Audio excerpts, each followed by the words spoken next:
ओम नमो भगवते वासुदेवाय। दोस्तों, इंदिरा एकादशी का व्रत 17 सितंबर दिन बुधवार को रखा जाएगा और इसका पारण अगले दिन यानी 18 सितंबर की सुबह 6:07 से 8:34 के बीच व्रत का पारण किया जाएगा। इस दिन पितृ पक्ष का एक अद्भुत अवसर भी है।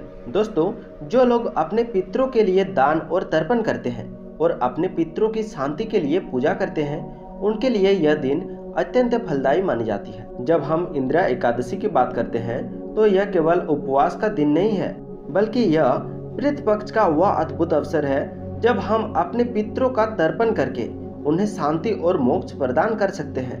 मान लीजिए, जैसे कोई पेड़ अपनी जड़ों से शक्ति खींचता है, वैसे ही हमारा जीवन भी अपने पूर्वजों से जुड़ा है।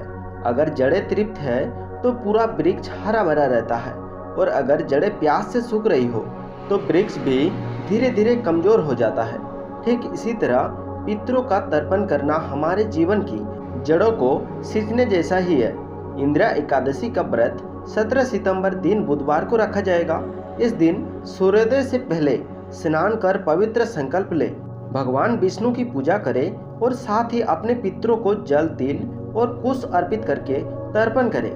तर्पण केवल जल देने का कार्य नहीं होता, बल्कि यह वह कड़ी है जिससे हम अपने पूर्वजों के प्रति आभार प्रकट करते हैं। जब हम पवित्र मन से तर्पण करते हैं तो माना जाता है कि वह अर्पण सीधे पीड़ित लोग तक पहुंचता है और उनकी आत्मा तृप्त होती है।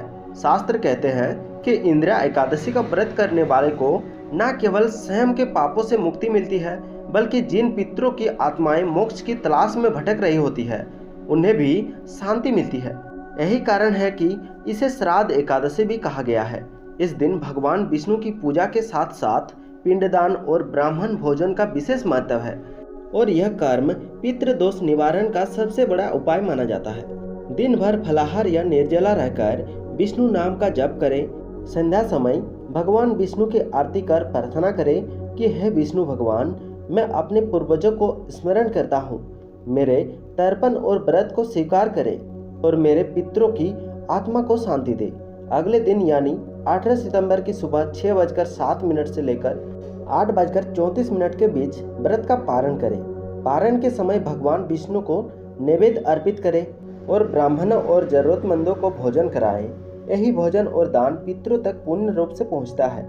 इंदिरा एकादशी हमें यही सिखाती है कि जैसे हमारे घर की नींव को मजबूत करना जरूरी होता है, वैसे ही हमारी कुल की नींव यानी हमारे पूर्वजों को तृप्त करना भी आवश्यक है।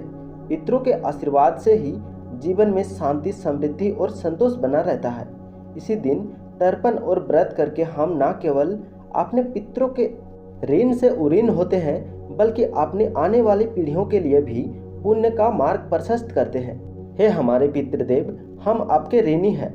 आपने हमें जीवन दिया, संस्कार दिए। आज इस इंदिरा एकादशी पर हम आपको जल, तर्पण और श्रद्धा अर्पित करते हैं। हमारी हर सांस में आपका आशीर्वाद बना रहे और आप सभी मोक्ष और शांति को प्राप्त करें। ओम नमः शिवाय। ओम पितृदेवाय नमः। ओम नमः शिवाय।